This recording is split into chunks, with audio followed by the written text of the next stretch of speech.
Alright, we're back. We're live. And we're talking about what the most dangerous recent scientific advancement is. Frightening. Oh, right, that one. Yeah. Frightening. What the most. Frightening. What's the most frightening scientific advancement in recent years? So I guess we got to vote on that. What it is first. Now, everybody gets their own answer. What do you think, John? Oh, okay. I don't know if I want to say stem cell research anymore. So maybe someone else wants to go first. I don't know if this is the same response as stem cell research, but like sort of like the infant genetic mutation that like China is doing and shit, where it's like they are manipulating like traits that people can be born with. I think that's pretty scary to think about because then it kind of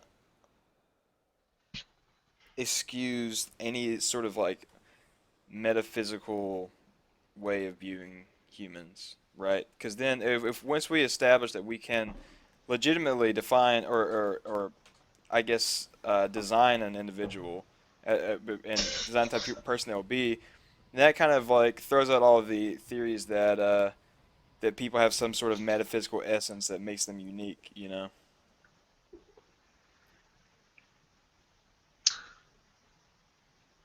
But don't they mostly do that for phenotypic qualities like brown eyes, blue eyes, whatever, stuff like that? Well, yeah. If you were to try to determine the or someone's physical outcome, that would be phenotype. Anything physical. Genotype is just defining traits that you might pass on, including your phenotype. But your phenotype is your express genome. So. I Okay, I think used the wrong word. What I should have said is, aren't those just physical traits rather than like mental states or mental traits or that people select for? Or do they select for other things like I personality don't type? know all of it. I didn't look at my professor talked about it and I was meaning to look up shit about it, but I didn't. But There are some parts of your cognition, or I mean, like your primal cognition, that can be determined by genetics. But well, I thought yeah, what they're I'd doing is say like manipulating it, right? I thought that's what they're doing is they are manipulating traits of individuals while they're still infants, and then once they are, I guess I'm not sure how that exactly works. Like I don't know if it's like baby in the yeah, tube shit. there's some research into yeah, changing phenotypes and The such. reason I say that's Wait, so you're frightening.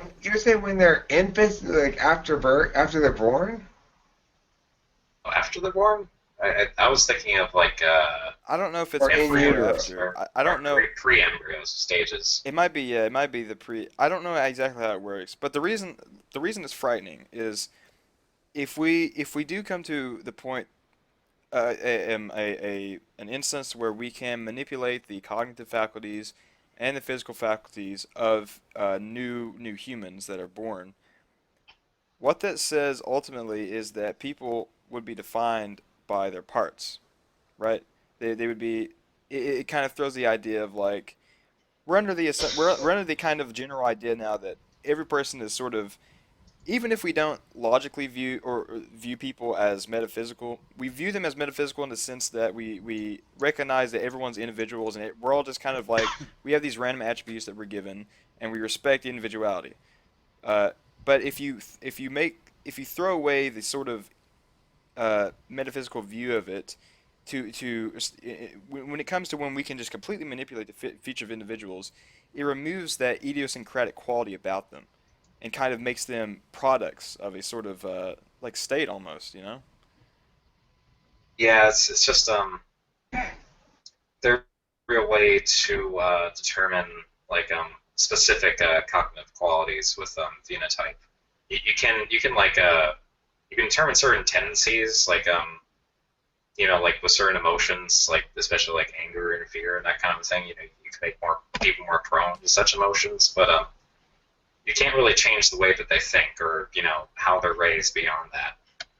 And you can make that argument now, like by studying the genome and phenotype of like a given embryo. You could say like, oh, they'll be this way, so we should treat them that way.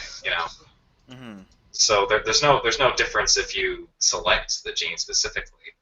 You could say like, oh yeah, we can make clones, but the clones won't be completely the same, identical twins. it's the same case. They could be raised completely differently. They end up completely differently.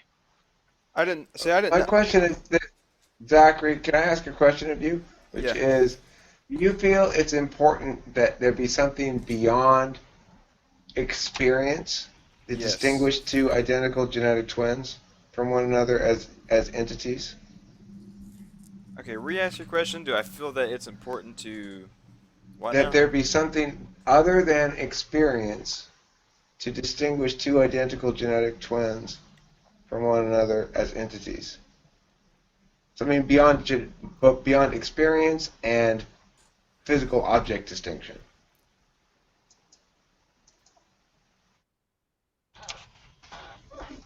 Well, whether or not it's necessary, I think that it just sort of manifests on its own. I think that when you look at two identical I said twins. whether it was important. I don't think Oh, I said oh, I necessary. thought you said necessary. Where is it important? Well, I think my answer is still going to be the same.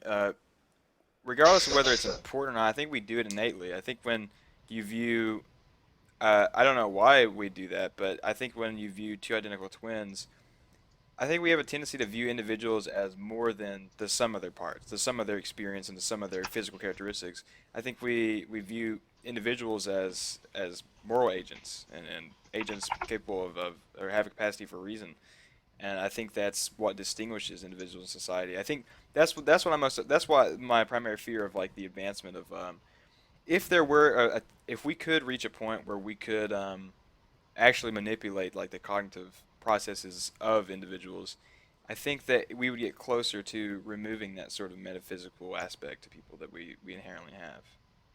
Yeah, that would require post-birth treatment in order to do that. I mean, it's possible, but it's not something genetically that can be done. That's already out of the door right there. So But would you say that? How much would you identify your current position with the sentence? Uh, I lament the demagification of the universe.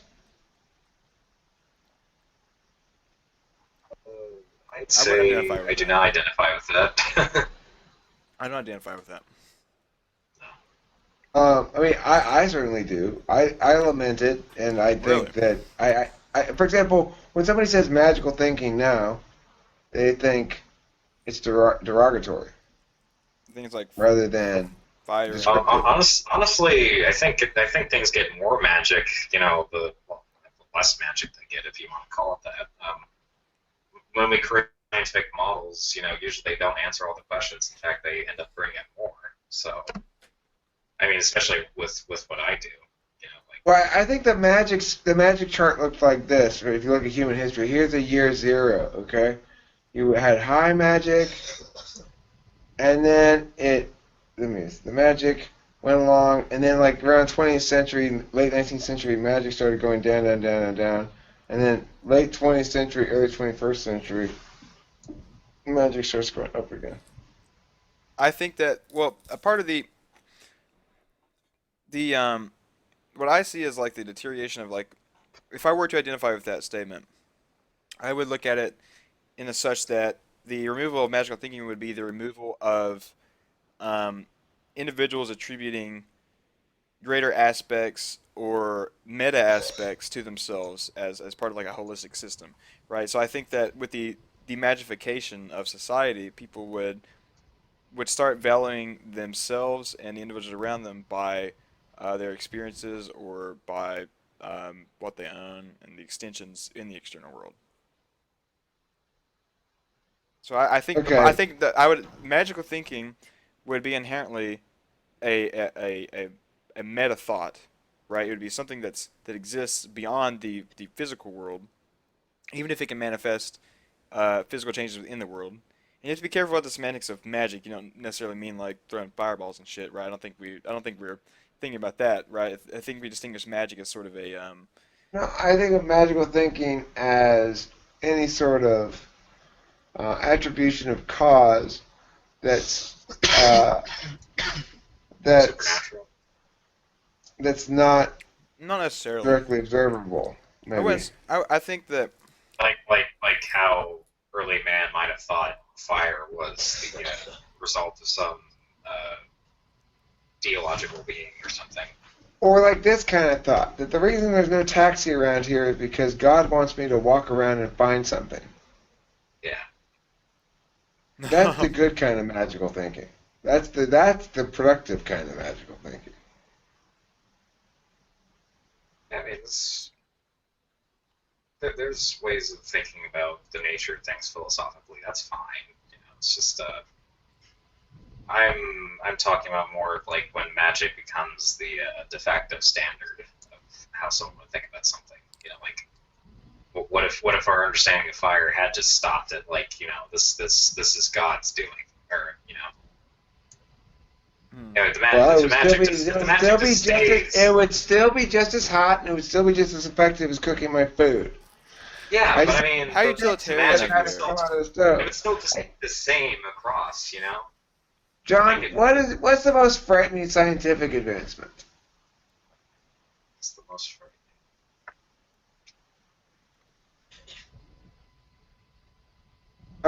I'm actually getting us back on topic. Isn't that incredible?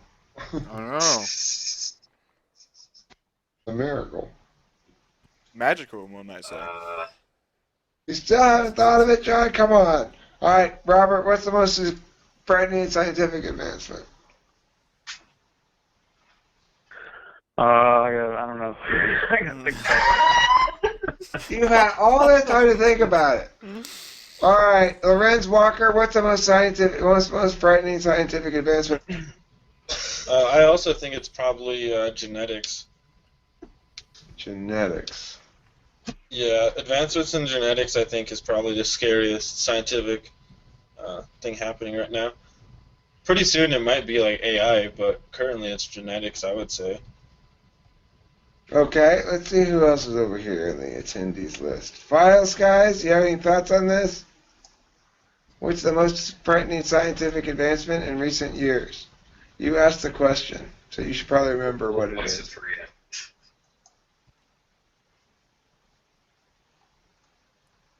No. Oh, I'm so ingrained in the sciences that I can't say much. Answer this one.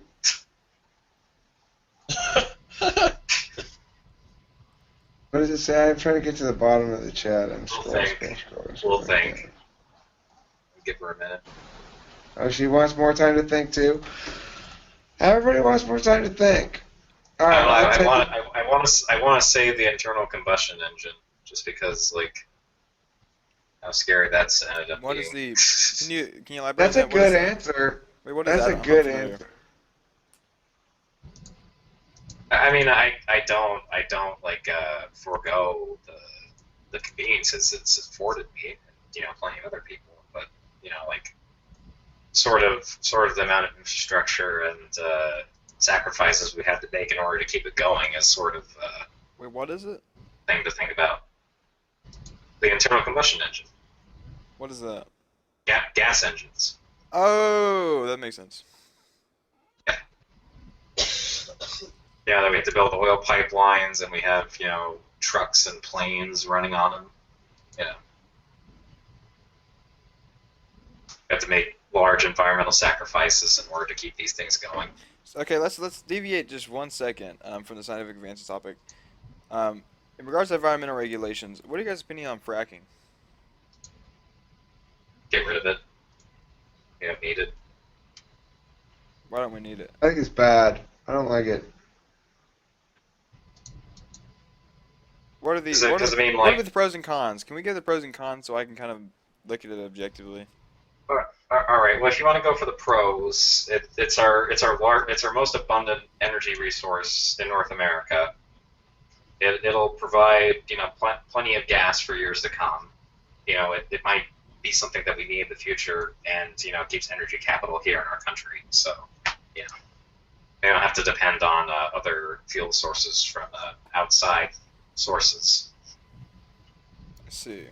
But then you have the environmental sacrifice, people that are diseased and affected by the exploitation of these resources that destabilizes tectonic plates. So earthquake risk, contaminating water sources, a whole list. That's what I don't like is the water. Look, everywhere that's on land has underground water systems of some sort. You know, whether it's like some sort of aquifer or just even like sort of tubes that water could go in when it gets floody, you know? They all have some sort of aquifer system. And so you can't frack without fucking that shit up. It's not cool. Yeah. It's not fixable. They're ruining shit. They're ruining shit they don't even know what they're ruining. But they're obviously ruining shit, you know? It's like when they set off those fucking nuclear bombs up in the ionosphere. Why did they do that? They wanted to see what would happen. Well, they changed shit up there. You know, it's not the same as it used to be. Does it matter? I don't know. What are you guys' But that's a scary scientific advancement. Yeah, what the fuck are they doing that for? Well, we really want to see what will happen. In case there's an attack by the Russians. There's also that chain of islands that's permanently radiated from nuclear experimentation. So. Yeah. And these islands will enjoy being irradiated. How do you guys view global warming? Because that's another topic that I'm neutral on. I don't know either way. I feel like I'm informed enough to make an educated decision. You know. That's the thing. Global warming is a funny thing because it's real. You know, there's no denying that the planet's getting hotter. It's just the consensus over whether or not humans are the primary factor. Is that human contributing factors. So that's where the debate really is. I mean, I sway on the side that like we shouldn't be using fossil fuels to begin with just for economic reasons. But I don't think whether or not humans have anything to do with it is in any dispute. I think everybody agrees that humans are the cause. At least it contributes. No. That's where the dispute is. Yeah. Like if it's just a single thing that's not where the dispute is. No sane people think that human contribution is not a factor. Well, I mean, there's still also plenty of people that don't believe that it exists to begin with. So you gotta make the contention somewhere. Well, where the contention is where the point of dispute is whether or not we ought to do anything about it, and whether or not it's going to be a problem that persists into the future, and how. Yeah, but it's just what does happen if we do something about it. More government regulation. What if we get rid of all fossil fuel consumption tomorrow? Does the planet still get hotter? Right. Well, that's also a point that's in dispute, right? But those are the kind of points that are in dispute. In my mind, we're in the what is the prescription part rather than the what is the disease part.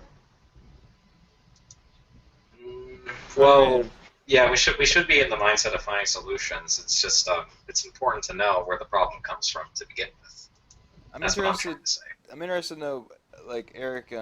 Before you said that you think the government should have environmental regulations, if we were to combat global warming, that would inherently mean that the expansion of government with regulations. How do you view that as a libertarian? That's why I think we're in the prescription part of the conversation, and my answer is no, we shouldn't address global warming directly at all. Let's see. Environmental regulations should be about pollution, not about things like global warming, because you can't say that my carbon dioxide is harming you. There's no reason for government to consider me a polluter. If I am smoking around you, you can at least make a reasonable claim that my tobacco smoke's getting on you, and then the government might have some cause to regulate that as an environmental thing. Although it's a big stretch, but I mean that's like the worst case scenario of what could be justified by it. But what they can't do is say just breathing out is pollution. No, it's not pollution. It may contribute to pollution. Pollution is stuff that bothers somebody else. Let's see. Well, if you want to make that argument, then there's the whole thing with hazardous waste and e-waste. Well, they should deal with that. That's fine. Yeah. That's what government should deal with for sure. But I'm saying not global warming, because for a number of reasons. One, that's not part of their thing. That's not assaulting anybody.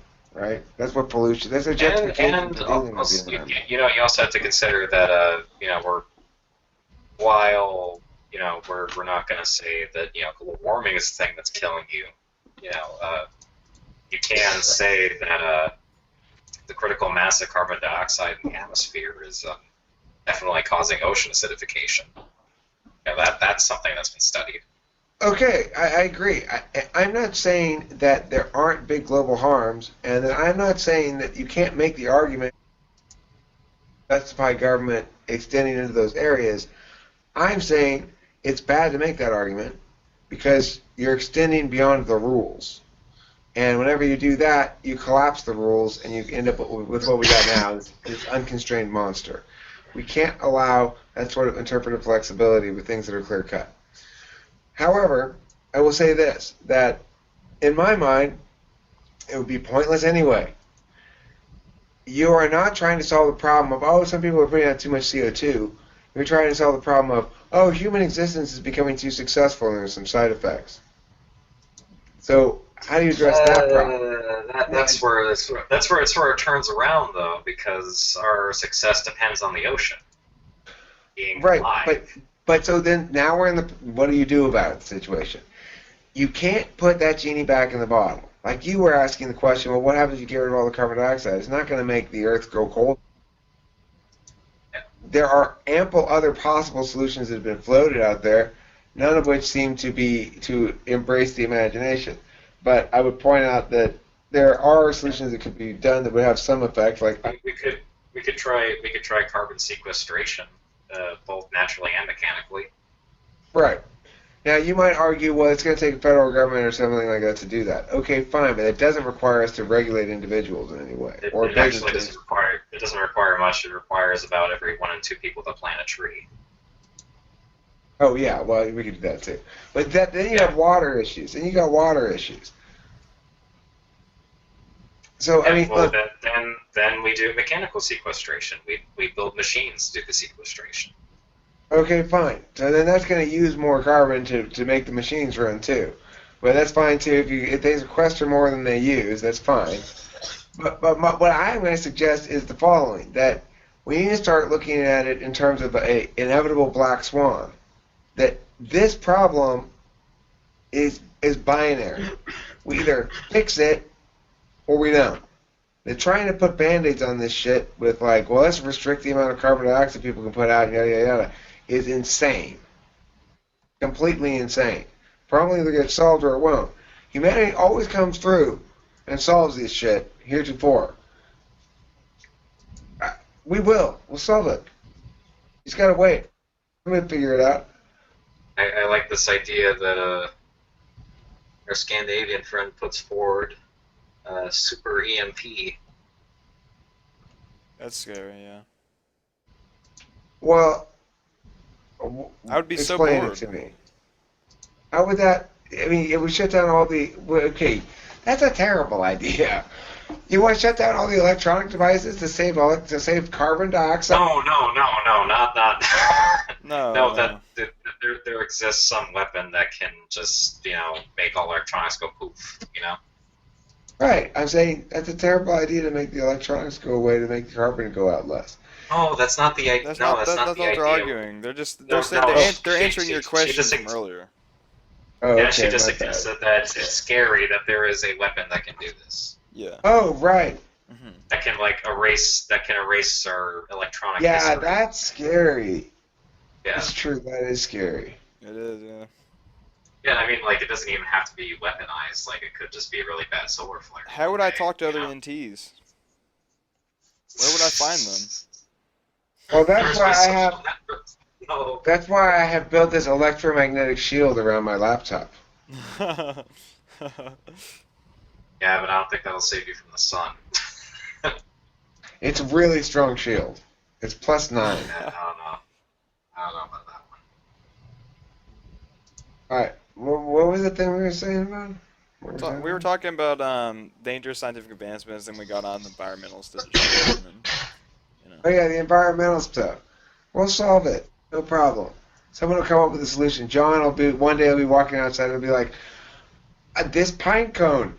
and this piece of cement that broke off from the sidewalk. I see now, if you put it together like this, ta-da, global warming is solved. Right? That's how that shit happens. Whenever I talk about the environment, I always think about George Carlin's bit on, how the world perceives us. It's just a minor surface annoyance that'll just get rid of us if it needs to. Interesting. It's an interesting perspective. Although I feel as we further progress humanity, we're kind of making Earth our bitch. No, that's where the problem is because I told you our success depends on the ocean being alive. Oh well, that's a good point. That is a good point. Because regardless of whether or not it's an ocean, Earth doesn't give a fuck. No, I mean like if we kill the ocean, the Earth will soon rid of us. Yeah. Okay. Oh, okay. Like, Yeah, it won't even have to do anything. That's a lot of our food right there. If that goes away, we're pretty much done. We're donezo. Yeah. It's fine, John. I almost never eat fish.